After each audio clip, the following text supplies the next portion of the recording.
welcome to Carbon Effect. Recently I celebrated for a last bit of Ikea furniture left the house. We literally don't have any. And it then made me think, actually I don't actually think we've bought any new furniture at all in our house. There's nothing that's new. I think we've bought everything second-hand. There are three real benefits to buying furniture second-hand. First one, the obvious one, is it's cheaper, but it's not cheap. The thing is, you get a lot more for your money. Just like a car, if you buy a brand new car, say you've got, I don't know, 8 grand as your budget for a new car, what can you get? I don't know, I've never bought a new car, maybe like a Clio or something. If you've got 8 grand and you're buying a used car, you could buy a 3.5 litre BMW.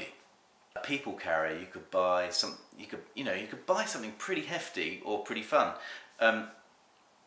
Or you buy it new and you've got something that's new. Now, why does that matter to us? I've recently bought, in the last year or so, 2 bookcases to replace it. I've bought a few cupboards to replace the bookcases I used to have, all of which used to be these Billy bookcases. I had about 6.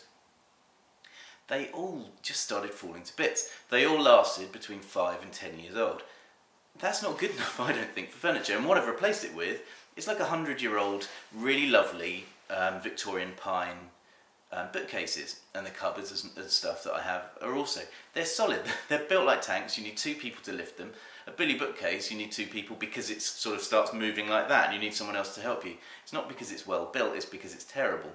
And that's my attitude. Why not buy something second hand? You get something way more for your money. It's already 100 years old, it'll probably last another 100 years or more if I look after it. And then the next people look after it, and the next people look after it.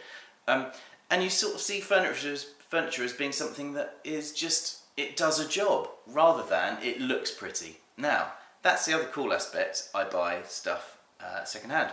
It's just cooler. Like this thing over here, that mirror behind, these sofas that I'm sitting on. Now, they're the 2 selfish reasons. Now, the third reason, and probably the most important one, is I'm buying second-hand furniture, and those 2 reasons I've kind of proven my point, I think. Some of you will probably just say, yeah, but I don't want something that's used, I want something that's completely hygienic or hasn't been touched by another human person. The third reason, I think the most important one, is the impact it has on the environment. Now, if I'm buying second-hand furniture, I'm not wasting material to buy something brand new that will then just be thrown away in 5 years. If you think, right, so those Billy bookcases, let's be optimistic, they last 10 years each. I doubt they do, but say they last 10 years each. I told you about those other bookcases which have already been around for 100 years. They're going to last for another 100 years. That's 200 years. Do the maths. I mean, how much wood do you need to waste if you keep buying Ikea, opposed to buying something that's Victorian or whatever, and something that looks nice? Now the price, actually those bookcases were £60 each. A Billy bookcase is around the same price, if not more. So really, there's no argument, I don't think. Start thinking about the impact that you have with the stuff that you buy, rather than think, oh yeah, I've seen that sofa on Dwell, or made. We got a made sofa, a sofa bed, I think. We used it once and it broke. I mean, why do we need this stuff? It's just a waste, it's overpriced, and it's just not good. I'm really passionate about reusing things, especially furniture, because I think we waste a heck of a lot of resource with it. You don't want chipboard in your house, you don't want MDF. It's not the 80s, thankfully.